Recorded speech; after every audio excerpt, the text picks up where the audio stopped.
like Faye. If you can't like.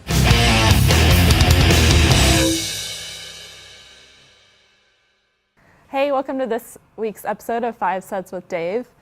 Coach, it was a long week with a couple road trips at Nebraska and then at Iowa on Saturday. Just talk a little bit about those games.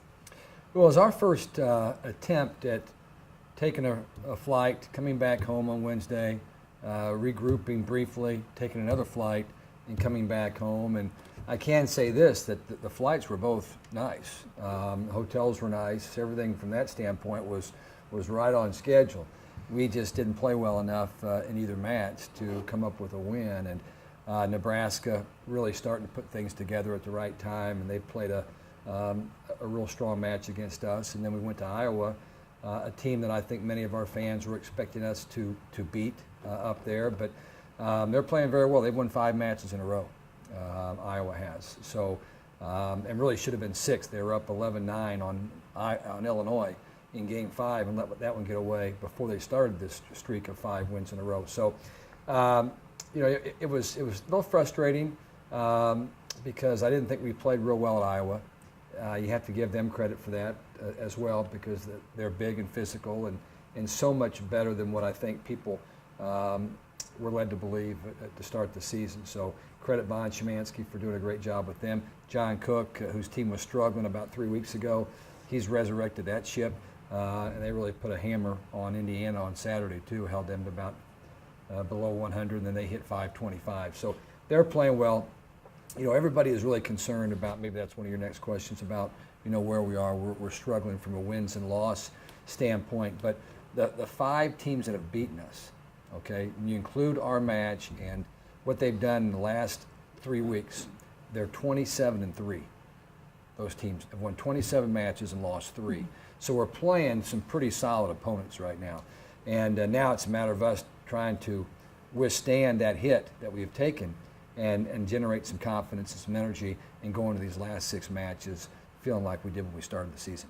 For sure. Speaking of, just the Big Ten season, all the teams, it's kind of been a crazy year so far throughout the whole Big Ten. Just talk about what are your thoughts on this conference overall?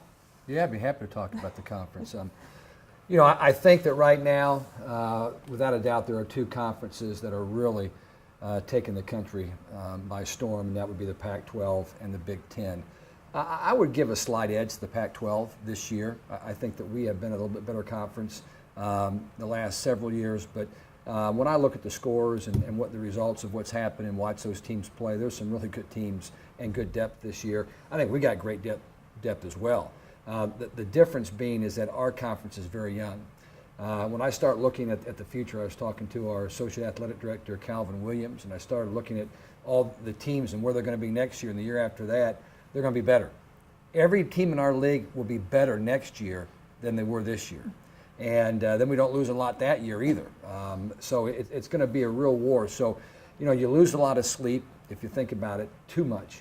But on the other hand, I think that we're going to continue to get better as well. But this is such a great conference, and I look at those teams. There's about 4 or 5 teams that are 5-9 in league play right now, and there's some good teams that are 5-9. And so I think what our team has to understand is we're 9-5 in one of the 2 toughest conferences in the country, and we have several top 50 wins under our belt. We've beaten Michigan, we've beaten Michigan State, we've beaten Ohio State, we beat Minnesota, we beat Northwestern. We beat Indiana twice, and those are all teams that are at least 5-9 or better in our league. And so we've done some really good things. It's just a matter of our coaching staff and our players finding a way to kind of get rejuvenated in this 3-day turnaround before Maryland comes in on Wednesday. Yeah, speaking of Maryland, first time welcoming them to West Lafayette, in Big Ten play. Sure. You guys went 4 sets, Yeah. and Annie and Sam Epinesa both hit over 400. And then Saturday, you guys welcomed Northwestern again from a tough 5-set match over there. So just talk about these teams coming in this week. Well, I think everybody has an agenda at this point in the season. And, Maryland is a team that recognizes they're not going to be an NCAA tournament team, but their objective is to make some noise, get better, build confidence going into the spring and next season. And they're not going to be afraid of anybody or anything. Northwestern, on the other hand, is holding out hope still of getting an NCAA tournament bid.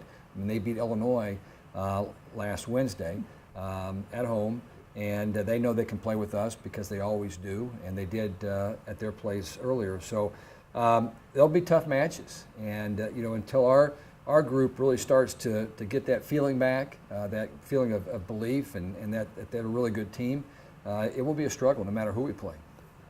You guys have 2 home matches coming up out of 3 total for the rest of the season. Mm-hmm. Then you guys end with 3 matches on the road. How important, you've always talked, I mean, every game's obviously important, but how important are these definitely home matches to get under your belt and move on to the away games? Well, I think the good thing is most players enjoy playing at home. And after we've taken a little bit of a beating with a lot of those matches on the road, it's a nice thing to be coming back home. It's good medicine, I think, for our team to come back home and be in Beeland Court, where we normally play pretty well. Yeah, even though we've lost a couple matches this year at home, for the most part, we've played at a high level when we play at Beeland Court. And we have 2 seniors, Val and Kiki, who are wrapping up their tenure as Boilermakers, and I know that our fans want to come out and